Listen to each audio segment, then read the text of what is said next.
दो गांवों की लड़ाई। दो अलग अलग गांव के बीच एक तालाब था जिसका पानी बहुत ही साफ और मीठा था। दोनों गांवों का नाम विजयनगर और संगमपुर था। गांव के लोग कभी कभी उसमें से पानी पीने आया करते थे, क्योंकि उनके भी गांव में उनका अपना अपना तालाब था। एक बार गर्मी में उन दोनों गांव का तालाब सूख गया, लेकिन गांव के बीच का तालाब नहीं सूखा। वह हमेशा भरा हुआ रहता था। ऐसे में दोनों गांव के लोग उस तालाब से पानी लेने आने लगे।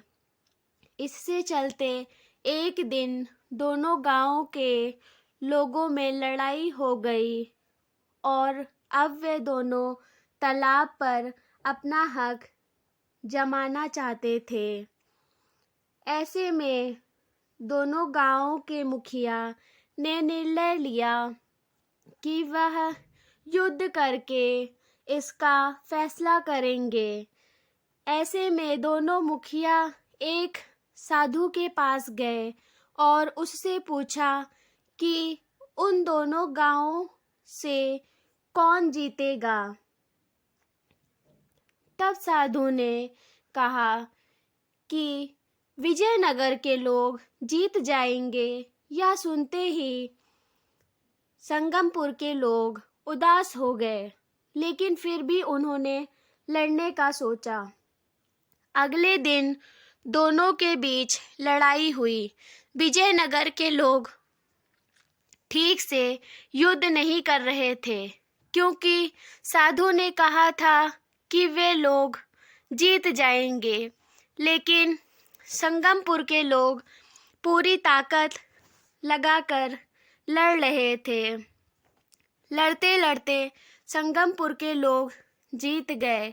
यह देखकर सारे लोग अचंभित थे कि साधु ने तो कहा था विजयनगर के लोग जीत जाएंगे, लेकिन उसके विपरीत संगमपुर के लोग जीत गए। तब दोनों गांवों के लोग साधु के पास गए और उनसे इसका कारण पूछा। तब साधु ने बताया, मैं नहीं जानता था कि तुम दोनों में से कौन जीतने वाला है। मैंने तो बस यूं ही कह दिया था कि विजयनगर के लोग जीतेंगे। जंग में विजयनगर के लोगों ने ठीक से लड़ना भी जरूरी नहीं समझा। वे यह सोचकर बड़े आराम से जंग लड़ रहे थे कि वह जीत जाएंगे, लेकिन उनका यही आत्मविश्वास उन्हें ले डूबा।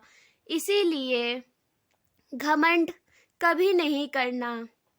यह कहानी हमें बताता है कि हमें कभी भी अत्यधन आत्मविश्वास नहीं करना चाहिए और घमंड नहीं करना चाहिए। इस कहानी से हमें यह भी पता चलता है कि हार के डर से पीठ दिखाकर भागना नहीं चाहिए। सच जानते हुए भी हमें परेशानी का डर कर सामना करना चाहिए।